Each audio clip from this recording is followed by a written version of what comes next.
Welcome to the Depth Dive. Today, we're getting into a really interesting question. What does a recent invitation from a U.S. congressman to the Afghan ambassador in Tajikistan tell us? Specifically about the ongoing and, let's face it, often complicated ways the U.S. is still trying to, understand and maybe influence the situation in Afghanistan after the Taliban takeover. Exactly. We'll be using a recent report as our guide to unpack this. Right. And this isn't just some simple diplomatic nod.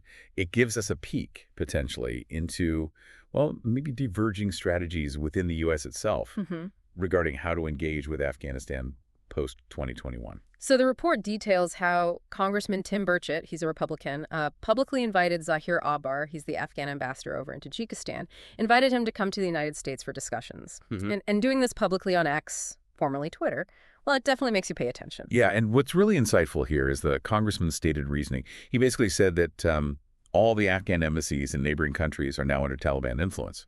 But he specifically pointed to Ambassador Abar's continued independent operation in Tajikistan and his resistance to the Taliban. Right, his resistance. And it seems Congressman Burchett has also been talking with other key Afghan figures who oppose the Taliban, people like Amrullah Saleh, the former vice president. So this suggests a deliberate effort, maybe, to connect with voices outside the current power structure there. Absolutely. And Zahir Abar isn't just, any diplomat. He represented the Islamic Republic of Afghanistan, that's the government before the Taliban took over, the one recognized internationally. Right. And he's been a very outspoken critic of the Taliban. Yeah. I mean, the report even mentions he apparently tore up a letter from their foreign ministry asking for cooperation. Wow. Talk about sending a clear message. Definitely. It really highlights his firm stance. He seems committed to not recognizing the Taliban until a government based on Afghan people's votes is in place. And if we connect this to the kind of the bigger picture, Congressman Burchett has a pretty consistent track record on this issue. He's known as a supporter of the National Resistance Front, the one led by Ahmad Massoud. Okay, yeah. And he's previously criticized Taliban policies in Congress. He actually invited Massoud to the U.S. before this, too. And it wasn't just Massoud, right? The report reminds us he also referred to Amrullah Saleh as the president after the collapse and invited him for talks as well. So this pattern of outreach, it does make you wonder about the intended goals. But, and this is where it gets really interesting, this repeated pattern of invitations.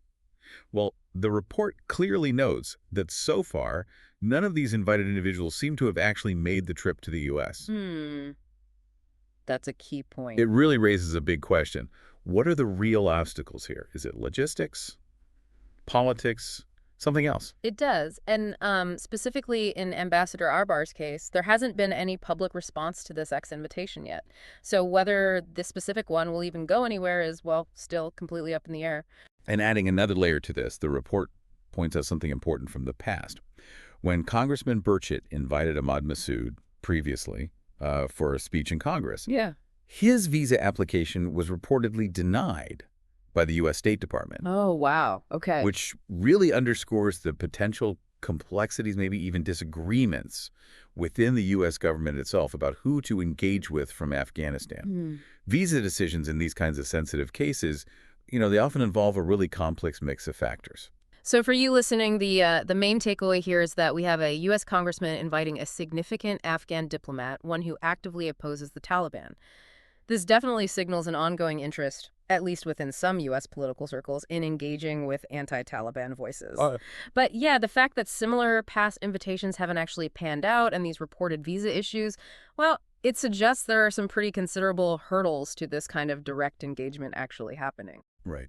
Which leads us to maybe a final point to think about.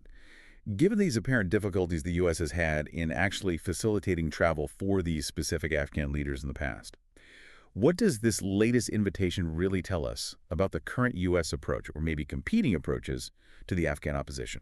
Good question. And maybe more fundamentally, what might be the underlying strategic objective, the real goals of these kinds of discussions, if they were to actually happen, especially considering these persistent obstacles seem to keep getting in the way?